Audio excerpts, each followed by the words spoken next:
Hi there, this is Jacob Nash, Engineering Lessons, and this is Unit 2.1, Lesson 5, I believe.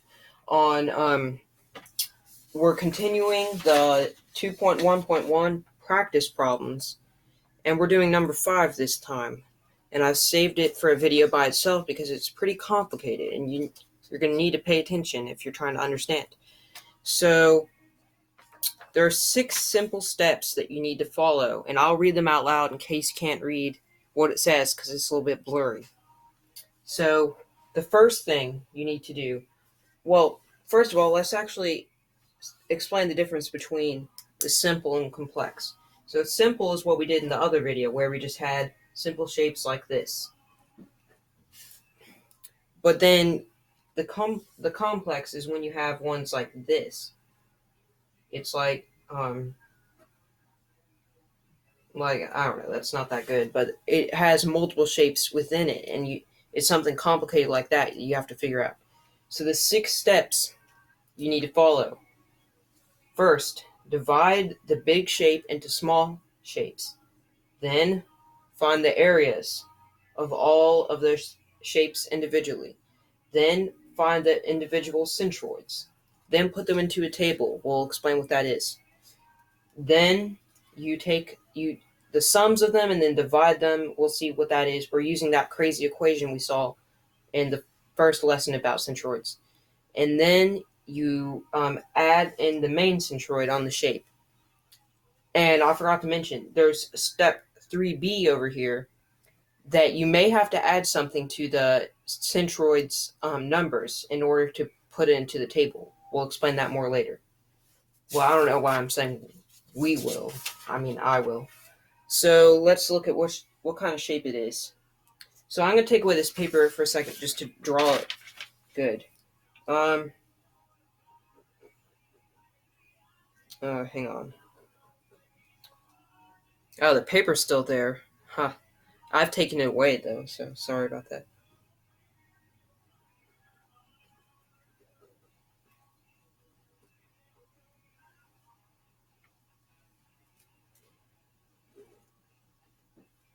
Alright, hang on a second. It's not going to be the best drawing. I can't show you the paper that actually has it on it because it has the answers. And I'm not going to add the dimensions, but I'll say what they are later on. But I'm just not going to add them because that will take too long. So that's what kind of shape we have here. And you can use additive or subtractive method to do this. Additive is when you take the shapes that are within the main shape and you add their centroids and areas into the table.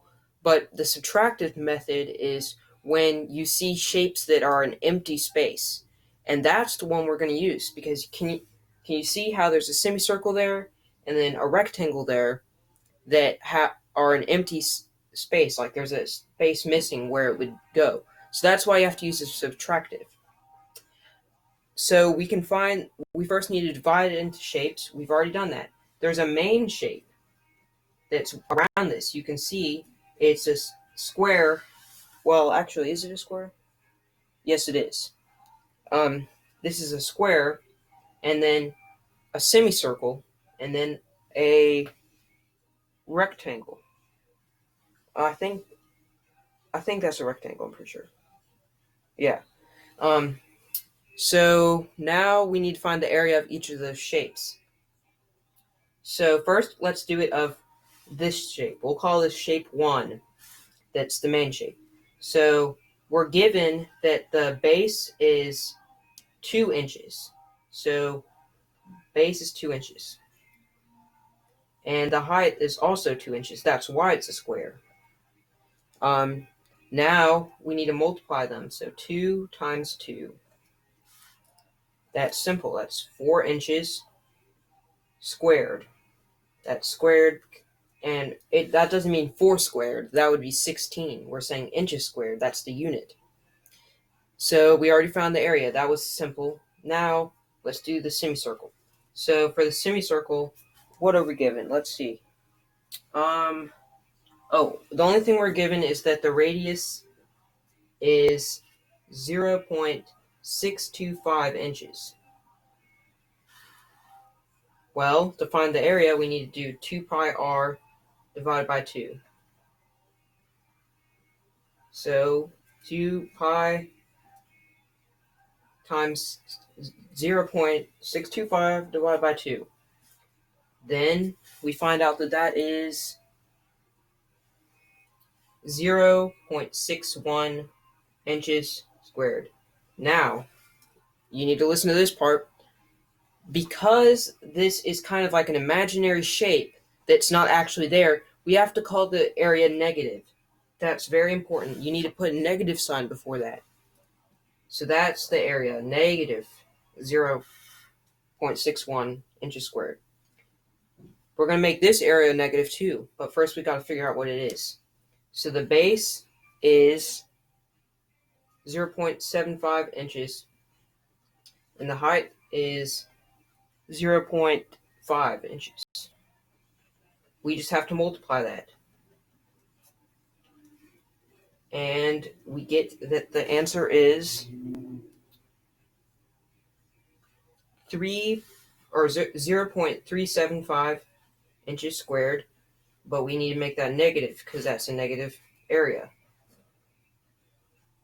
There we go. We have the areas. So we've done step 1, we've done step 2. Now we need to find the individual centroids. Remember, I said how to do that in the last video. So, first let's start out with the square. Remember, it's base divided by 2 and height divided by 2. Luckily, the base and height are the same thing. So 2 divided by 2 and then 2 divided by 2. So that's 1 inch and then 1 inch. That is the coordinates for the centroid of the square, 1 inch, 1 inch. So you might want to draw the square by itself and then put the centroid there and then say 1 inch and then 1 inch. There you go. Now we need to find the centroid of the semicircle. Remember, for the semicircle, it can change based on the orientation of the semicircle. So this line is, since it's horizontal, that means that the x is the easier equation, which means to find the x coordinate, we just use the radius. But for the y, we need to do that weird one that's 4r divided by 3 pi. So we already are given the radius, that's lucky. So that's 0.625 inches. There we go. Now, you would just plug in 0.625, and remember, you have to do the parentheses around the 3 and the 3 pi. Just the 3 and the pi, sorry. And that thing's frozen a little bit, sorry. And we get that it is 0.27 inches. Okay. That's the coordinates for the semicircle of the centroid. So we can now add the centroid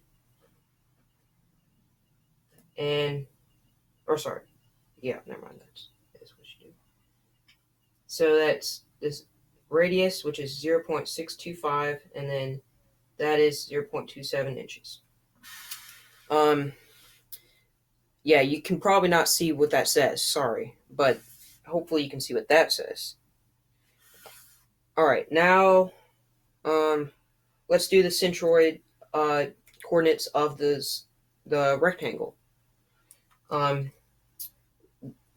Once again, that's base divided by 2 and then height divided by 2.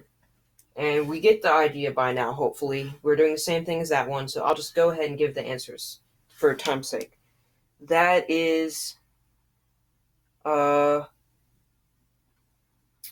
the x, it's 0.375 inches, and for the y, it is 0.25 inches. There we go. We've done 3. Now, we might need to do something for 3b, remember? Add anything. Here's what that means. We're actually given that this side of the main square is the y-axis, and that this side is the x-axis. So for the table that we're going to use, we need to have, it's kind of confusing, but we need to have the distance relative to this. So, for example, this is the radius. We said that was 0.625 inches. That's what this distance is, but we need to know what this distance is. This red distance, we need to know what that is. So, by the dimensions that are given, we know that that distance is 1 inch. So now we need to actually go over here and say 1 inch, cross that out, circle that, because that's actually what we're going to end up using in the table. Then there's a couple more instances like this. So yeah, let me. So for this down here, we said that was 0.75 inches. Well, actually, that's the distance. For the coordinate of the well, I actually forgot to do that. Sorry. Down here, the centroid coordinates for this rectangle, we said that was 0.25 and then 0.375. So we know that we know this distance is 0.25. That's what distance is that I just drew an arrow. But we once again need to know what this full distance is, starting at the y-axis, and that turns out to be let me think. What was it? So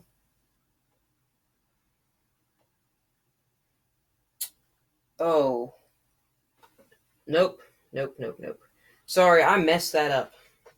I mixed these up. So that's 0.375 and that's 0.25. So this distance where the arrow is actually the 0.375.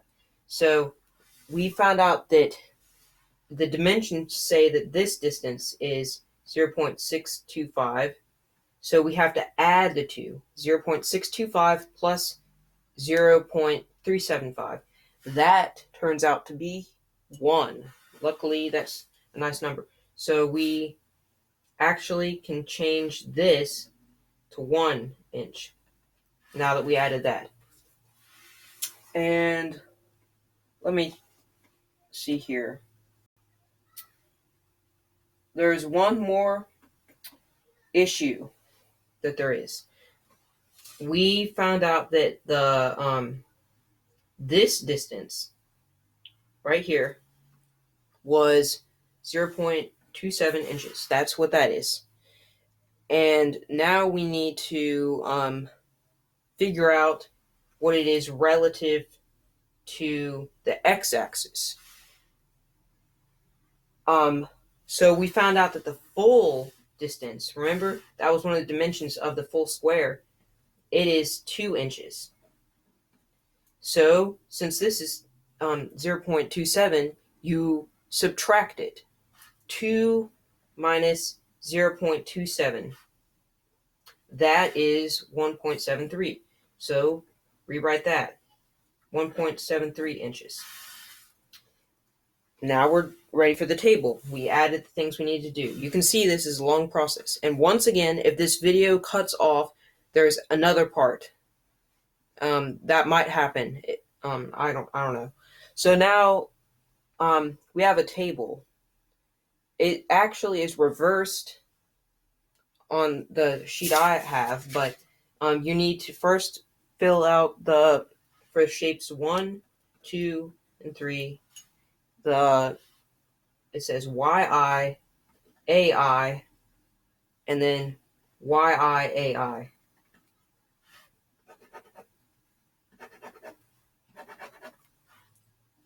So here's what that means.